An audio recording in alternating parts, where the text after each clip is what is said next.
What are the behavioral tools that one can start to think about in terms of ways to modulate these, basically the way that DNA is being expressed and functioning?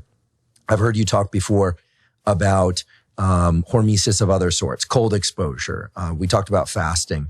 We talked about exercise in broad terms, but what about any evidence, if it exists, as to whether or not aerobic training versus weight training, these sorts of things? In other words, what are the sorts of things that people can do to improve the sirtuin pathway? And I realize that there are caveats. We can't go directly from a behavior to sirtuins, but in the general theme, what can people do? What do you do? Right. Well, we know that aerobic exercise in mice and rats raises their NAD levels, and their levels of SIRT, one of the genes goes up, two actually, number 1 and number 3. What we don't know yet is what type of exercise is optimal to get them to change. We will learn. We're doing work. Now it's revealed that we're doing work with the military in the US to try and understand that kind of thing. And I'll always tell you and the public when I don't know something. I'm not going to extrapolate. But what do? I base my exercise on the scientific literature, which has shown that maintaining muscle mass is very important for a number of reasons.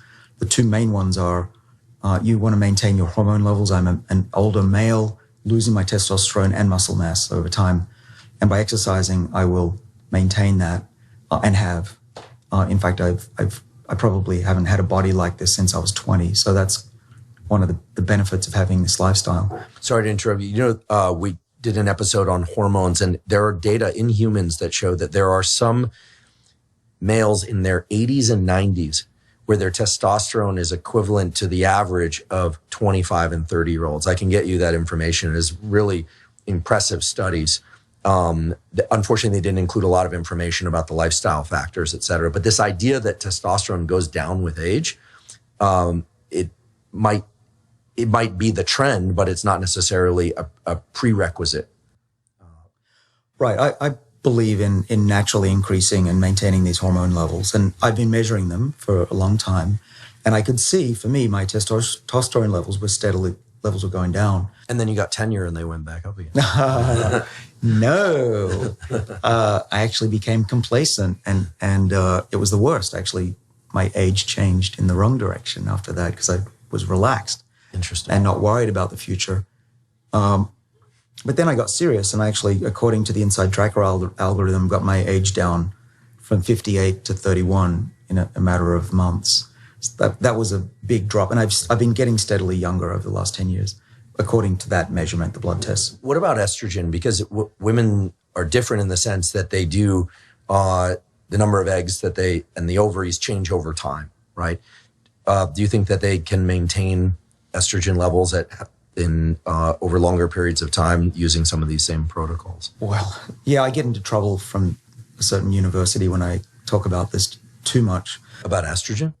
Just about fertility and long story. That I don't want to get too much into the anecdotes, but I'll tell you the science, which is that if you take a mouse and put it on fasting or caloric restriction for up until the point where it should be infertile. So that's about it. At a year of age, a mouse gets infertile, female mouse. Due to fasting? Or due to simply to aging? Due to aging. Okay. Due to aging. The fasting, it's not an extreme fast. It's just less calories. Got it. Then you put them back on a regular food and they become fertile again for many, many months afterwards. So the effect on slowing down aging is also on the reproductive system. Interesting. And so that I wouldn't say to any woman, I wouldn't think that they should become super skinny to try and preserve fertility. That's not what I'm saying. But these pathways that we work on, these sirtuins, are known to delay infertility in female animals. Case in point, I'm one of the lead authors on a paper where we used NMN. Remember, this is the gas, the fuel, the petrol for the sirtuins.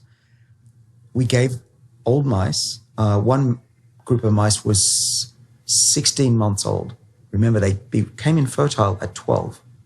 Gave them NMN, and I think it was only 6 weeks later, they had offspring.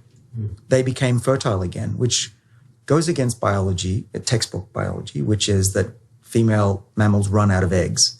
Turns out that's not true. You can rejuvenate the female reproductive system and even get them to come out of mousopause, as we call it.